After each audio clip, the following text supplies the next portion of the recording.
making my own version of dream cake. Why not? Dream cake are everywhere. So actually guys, naging trending siya mapa Twitter, Instagram, Facebook, everywhere. Nandun yung dream cake. So that's why I decided to make my own dream cake right in my kitchen. Actually guys, dream cake is also known as a decadent cake. So decadent or dream cake is not already new sa baking world kasi marami na siyang version. But with this dream cake, it consists of 5 layers of cake. The first layer is the cake. Second is the frosting. Third is the chocolate goo. And then the chocolate disc. And finally, yung dusting sa cake. So guys, if you are curious how the dream cake looks like, please keep on watching. So guys, I would just like to take this opportunity to thank you all for subscribing into my channel. This channel is already growing. As of today, nasa 620 na tayo guys. I can't imagine guys. And thank you so much for your love and support. It really means to me. It means a lot to me guys. And also kung ikaw napadaan ka lang at naghahanap ka ng video like this, dream cake, whatever, adobo, please don't forget to hit the red button, like this video, and share as well.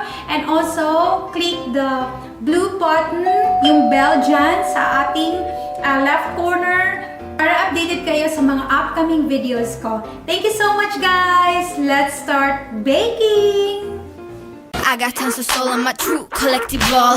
Famous, so famous, #1 desirable. I do what I want, when I want, and how I want it. Leave you with the one. The first step is to make a chocolate cake. Here are the ingredients. 1 cup of granulated sugar, 1 cup of all-purpose flour, half a cup of cocoa powder, half a teaspoon of baking soda, half a teaspoon of salt, 1/4 teaspoon of baking powder, half a teaspoon of instant coffee powder, 1 large egg, 1/4 cup of vegetable oil, 1/2 tablespoon of vanilla, half a cup of hot water, and half a cup of buttermilk. For this recipe, I don't have buttermilk available in my pantry, so I'm gonna make my own buttermilk using a half of tablespoon of white vinegar and evaporated milk to complete a 1/2 needed cup for this recipe.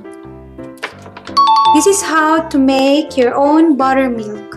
All you have to do is just to combine the white vinegar and the evaporated milk in a 1/2 measuring cup.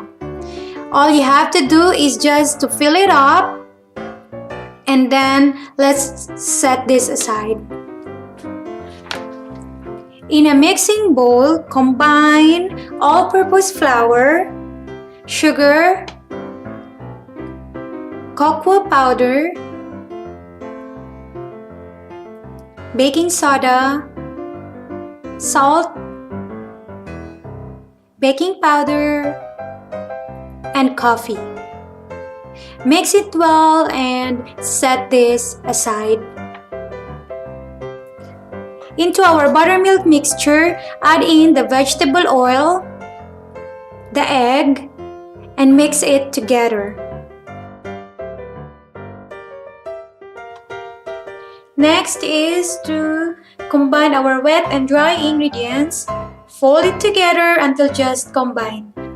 And be sure guys not to overmix our batter.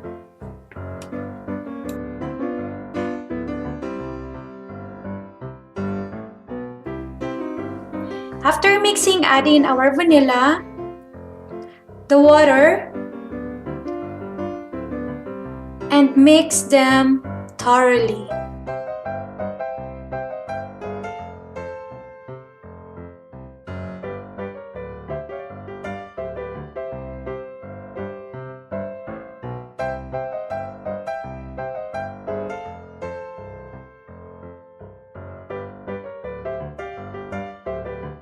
And finally, transfer our butter onto our cake pan.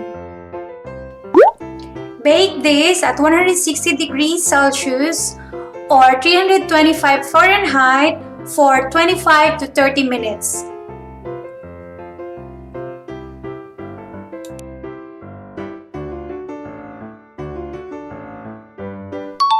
Let's proceed to our second step, which is to make our frosting. This is the second layer for our dream cake. These are the ingredients needed for our second step. 2 tablespoons of cocoa powder, 1/4 cup white sugar, 1 tablespoon cornstarch, 1/8 teaspoon instant coffee powder, pinch of salt, 1/2 cup fresh milk, 1/2 tablespoon butter, and 1 teaspoon vanilla. Into our saucepan, add our fresh milk, then our cornstarch. Mix them together until well combined. Add sugar, cocoa powder, a pinch of salt, and our coffee. Constantly stir them until mixture is thickened.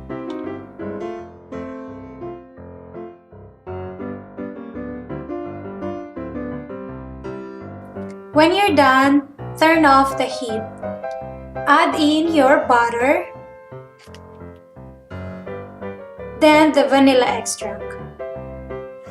Stir until well incorporated.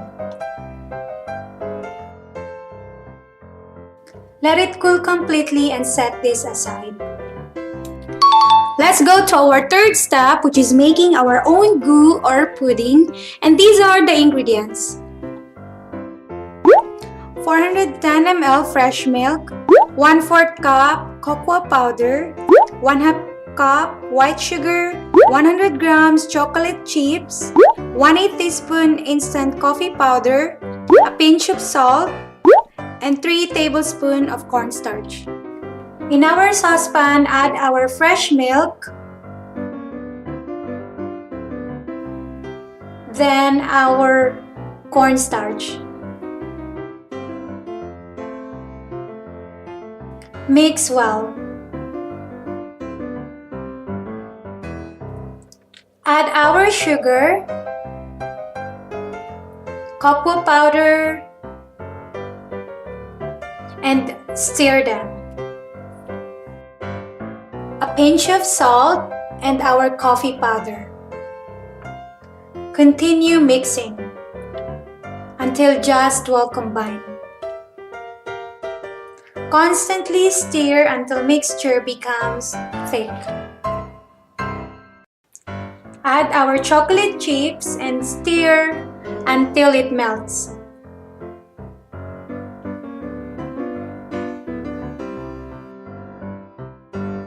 This is the consistency that we are looking for our chocolate goo. Okay, let's go to our fourth step. Let's make the chocolate ganache or disc. For this recipe, you can actually use your double boiler or use your microwave. But for this recipe, I am using my microwave. In a bowl, you need a 300-gram milk chocolate. But for this recipe, I am using a dark chocolate. I'm using my microwave to melt my chocolate. So I set the timer for about 15 seconds for 3 times. And be sure guys not to overcook our chocolate or else it will become lumpy and grainy. After 45 seconds, this is how the melted chocolates should look like, and you just have to stir it thoroughly. Okay, now is the time for us to assemble our dream cake. So what I have here is a 5 inches size of thin can. For the first layer, let's put our cake. As you can see guys, my cake here is already falling apart, but it's okay. What I was trying to do here is to cut the cake and put it inside because my thin can is very small. So it's okay, doesn't matter. All you have to do is just to put the cake inside and be sure to level the cake. By leveling my cake, I'm using my spatula. All you have to do is just to press it down slowly and you're ready to go. For the second layer of the cake, we will be using our chocolate frosting. All you have to do is to spread it generously and evenly.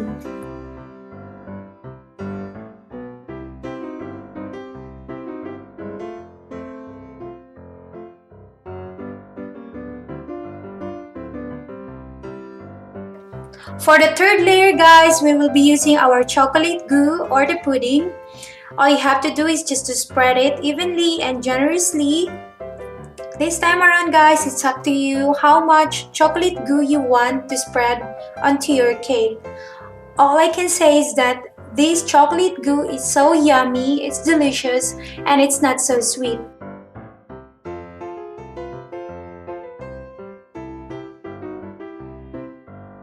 When you're done, it's time to use or cover our cake with a cling wrap. A few moments later.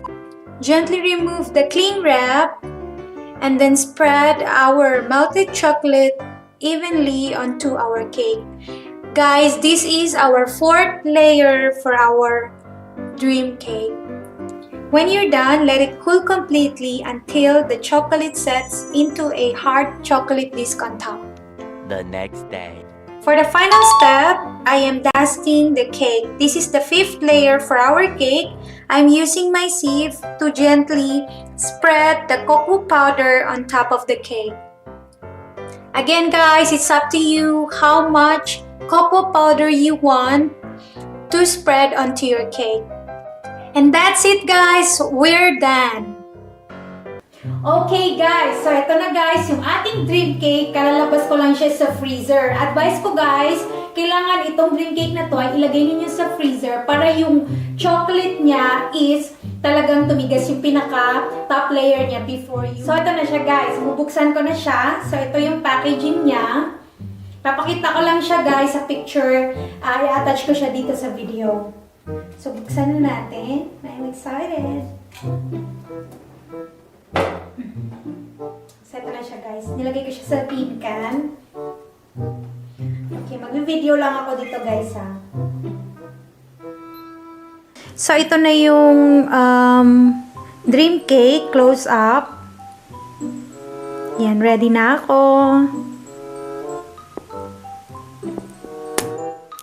Ayan, medyo matigas siya. Ayan, nagka-crack na siya. Yan. Iyan yung gusto natin, guys. Chewy, gooey.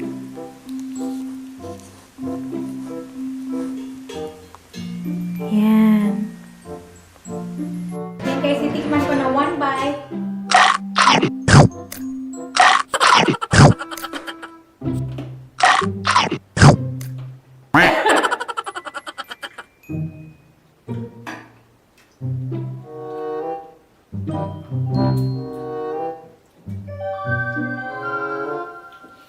Oh my God, guys! Sobrang sarap niya. Kung mahilig kayo sa chocolates, patok na patok itong dream cake para sa inyo. Kasi, nanunuot yung panlasa ng chocolate. For my toppings, actually, yung pinaka-disc niya, I use a dark chocolate. I think it was like 70% of cocoa. So, I think much better siya kasi nagbe-blend siya doon sa panlasa ng mga layers sa baba. Sobrang sarap niya, guys. Please give it a try and give me a comment down below if you were able to try the recipe. Please don't forget to like and subscribe. Thank you so much, guys. Till my next video. Bye!